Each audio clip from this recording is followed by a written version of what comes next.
김철기 선교사 아마존 선교 간증기 파트 2. 교파가 나눠지지 않도록 힘쓰다.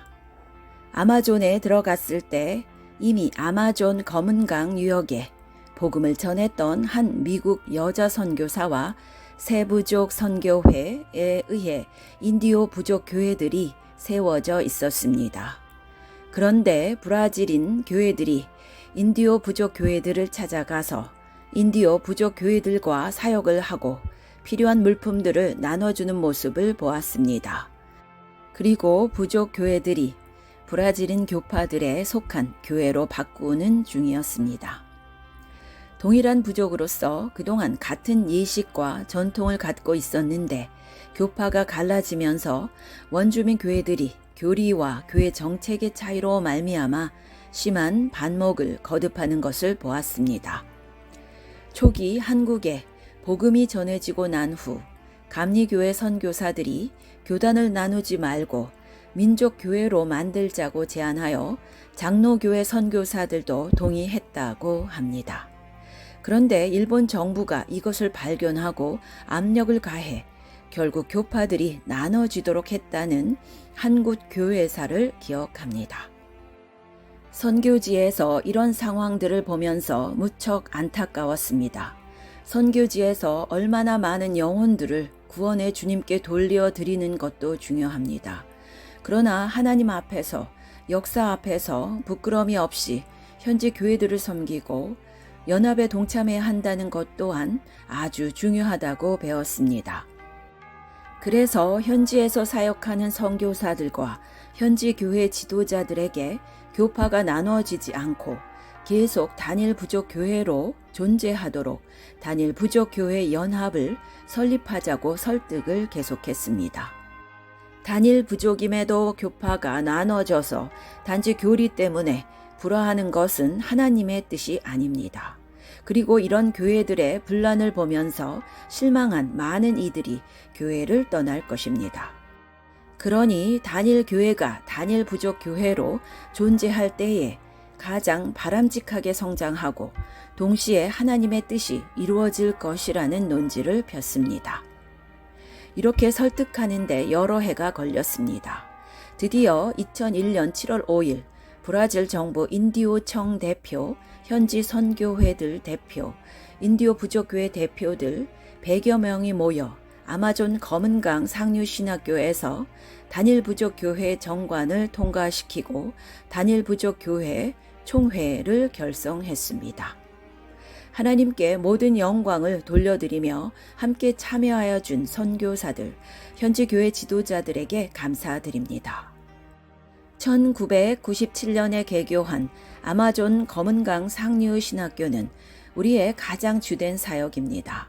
소명감이 있는 인디오 청년들을 초대하여 4년간 기숙사 생활을 하며 공부하는 아마존 검은강 신학교는 초교파 신학교입니다. 우리 신학교는 인디오 단일 부족교회 총회와 파트너로 사역하며 신학교를 졸업한 졸업생들은 인디오 단일 부족교회 총회의 심의를 거쳐 목사 안수를 받고 파송을 받아 사역합니다.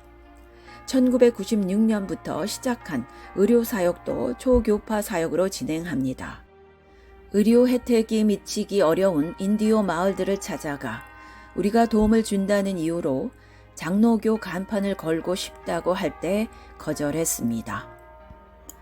주님께서 우리를 넓고 넓은 아마존에 선교사로 보내실 때 장로교를 확장하라고 보낸 것이 아니라 하나님의 나라를 확장하고 말씀을 전하라고 보내셨다고 믿기 때문입니다.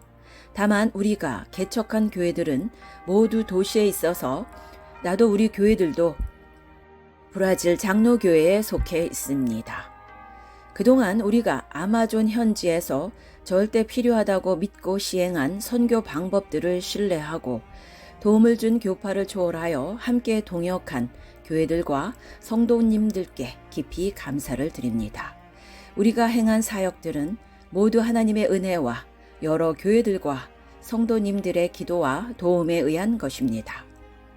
사역을 시작할 때 복음이 절실하게 필요한 현지 상황과 내가 가진 자원, 동역자들의 도움의 가능성을 타진하며 오랜 시간 기도와 연구를 거듭하고 사역을 시작하고 진행했습니다.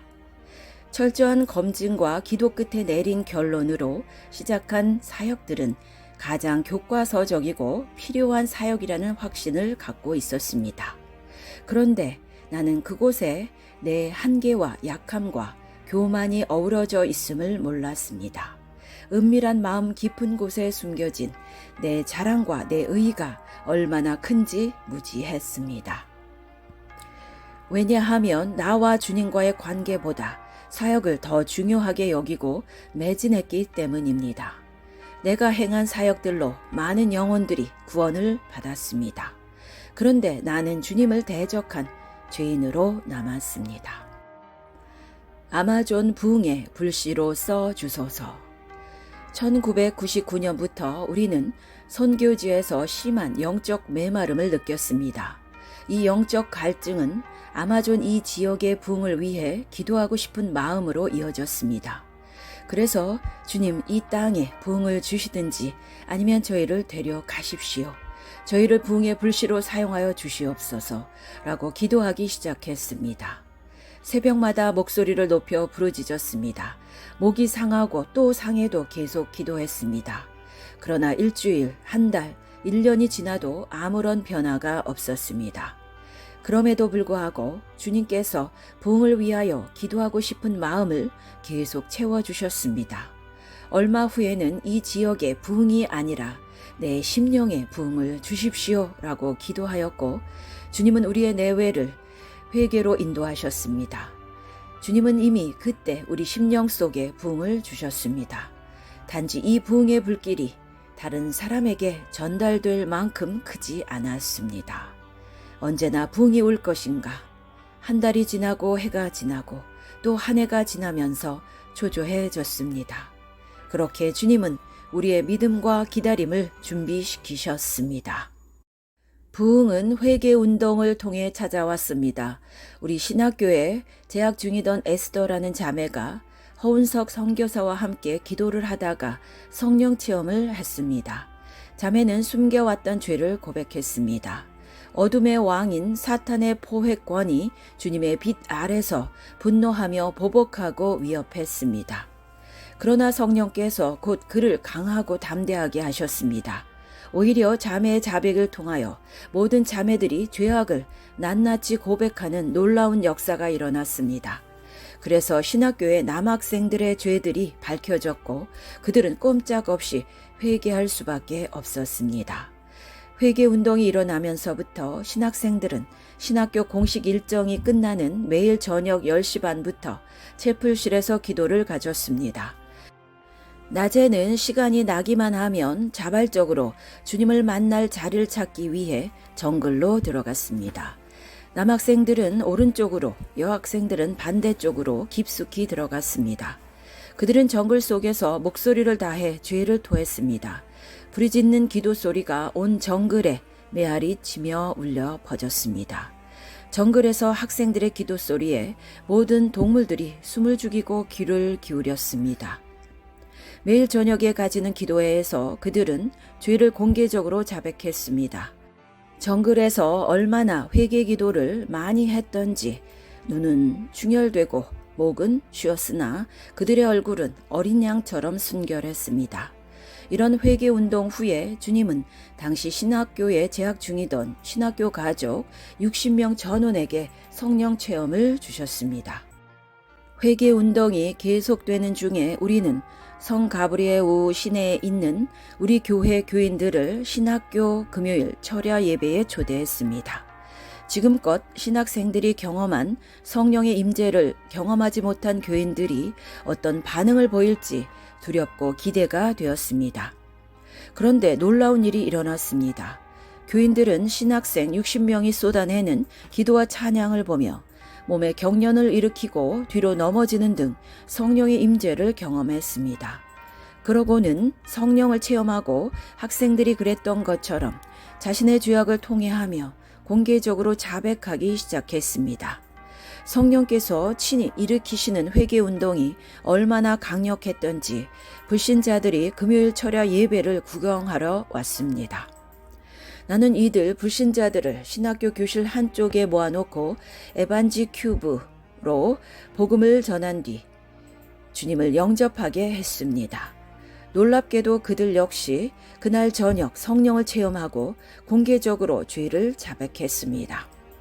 성령님이 일으키신 회개운동은 2009년 9월부터 12월까지 불타올랐습니다. 이렇게 강력한 회개운동이 일어나고 난 후 우리가 이 도시에 거주한 15년 동안 한 번도 열리지 않았던 망고 나무들과 다른 열매들이 풍성하게 열렸습니다. 역대하 7장 13절 14절에 혹 내가 하늘을 닫고 비를 내리지 아니하거나 혹 메뚜기들에게 토산을 먹게 하거나 혹 전염병이 내 백성 가운데 유행하게 할 때에 내 이름으로 일컫는 내 백성들이 그들의 악한 길에서 떠나 스스로 낮추고 기도하여 내 얼굴을 찾으면 내가 하늘에서 듣고 그들의 죄를 사하고 그들의 땅을 고칠지라는 말씀이 이루어진 것입니다. 지금도 주님은 부흥을 꿈꾸며 회개하는 성도들을 찾고 계십니다. 하나님은 우리의 회개를 통하여 황폐한 우리 심령과 땅을 바꾸어 주신다고 믿습니다. 누가 내 은인인가? 사역을 시작하고 교회를 개척하고 난 후는 비교적 평탄하였습니다. 그러나 인디오 청년들을 목사와 선교사로 양성하는 신학교를 개교한 다음부터 시련과 박해가 줄을 이었습니다. 신학교 부지를 구입하면서 자동으로 넘겨받은 소가 20마리 있었는데 1년 새에 뱀에 물려서 죽고 허리를 다쳐서 죽는 등 4마리나 죽었습니다. 대형 버스가 우리 픽업 트럭을 들이받는 사고가 났고 인디오 마을을 향하던 모터보트가 정글에 처박히는 사고도 났습니다. 우리 아이들이 선교사, 자녀 학교 진학에 실패했고 동료 브라질인 선교사의 젊은 아들이 죽었습니다. 더구나 아들을 잃은 이 선교사가 다른 브라질인 선교사와 갈등하다 우리 신학교를 나갔습니다. 그 후로 그는 베네수엘라와 콜롬비아, 브라질의 인디오 마을들에게 나와 우리 교회와 신학교를 비방하는 편지를 보냈습니다. 그는 내가 예배당에 십자가를 걸고 성탄절에 촛불을 장식한 것을 두고 이단이라고 공격하면서 인디오 형제들에게 나를 반대하고 거절하라고 종용했습니다. 인디오 형제들이 그 선교사의 선동으로 나를 이단, 무당, 적그리스도, 천주교 신부라는 이름을 붙여서 반대하는 것이었습니다. 처음에 나는 도와주지는 못할지언정 인디오 부족의 연합을 깨는 동료 선교사의 악의적인 행동에 분노했습니다. 공개적으로 그를 모함하고 비난하지는 않았지만 마음으로 증오했습니다. 복수하고 싶은 마음이 들었습니다. 예수님은 마태복음에서 또 내 이웃을 사랑하고 내 원수를 미워하라 하였다는 것을 너희가 들었으나 나는 너희에게 이르노니 너희 원수를 사랑하며 너희를 박해하는 자를 위하여 기도하라고 하셨으나 말씀을 따라 절대 순종하기가 너무 힘들었습니다. 그런데 주님께서 내게 방법 하나를 가르쳐 주셨습니다. 박해가 시작되면서부터 내가 그를 미워하였고 복수하고 싶었던 악을 사건별로 보여주시며 회개하라고 하셨습니다. 그가 거짓말과 갖은 방법들로 나를 괴롭힐 때부터 내가 품었던 미움을 모두 토하고 회개했습니다. 주님, 내가 더 악합니다. 라고 고백하였습니다. 용서하고 축복했습니다. 그리고 나는 회복되었습니다. 그 후로도 핍박이 계속되었지만 담담히 받아낼 수 있었고 그 악이 내 마음을 상하게 하지 않았습니다. 후에 주님께서 내게 가르쳐 주시기를 그는 내 교만을 다스리려고 보낸 하나님의 주님의 도구였다고 말씀하셨습니다. 한 번은 모터보트로 3일 걸리는 약 900km나 떨어진 인디오 마을에 의료팀과 함께 사역을 하러 갔습니다. 하루 14시간을 달리는 모터보트로 3일을 간다는 것은 무척 힘든 여행이었습니다. 그 마을로 출발하기 전에 미리 언제 도착하여 의료 사역을 하겠다고 통보하였습니다. 그런데 인디오 마을에 도착하니 마을에 사람이 아무도 없었습니다. 저 그리스도인 내가 온다고 하여 나를 만나면 모두 살해당할 것이라는 소문을 들어서 다른 마을로 피하였다고 합니다. 이렇게 인디오 형제들이 나를 피하고 접촉을 거부하는 일들은 우리에게 큰 아픔이었습니다. 후에도 주님은 많은 고통을 허락하셨습니다.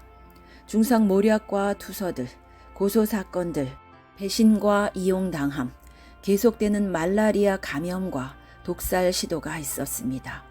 이렇듯 아마존에서 우리는 여러 번 차가운 겨울을 맞았습니다. 이런 사건들이 있을 때마다 그동안 노력하고 헌신하여 쌓아온 공든 탑이 무너져 내렸습니다. 일련의 사건들은 우리와 인디오 형제들이 자랑스럽게 여기던 신학교와 교회, 가정이 아무것도 아니었음을 알리고 있었습니다. 우리는 사람들로부터 비난을 듣고 모욕을 받았습니다.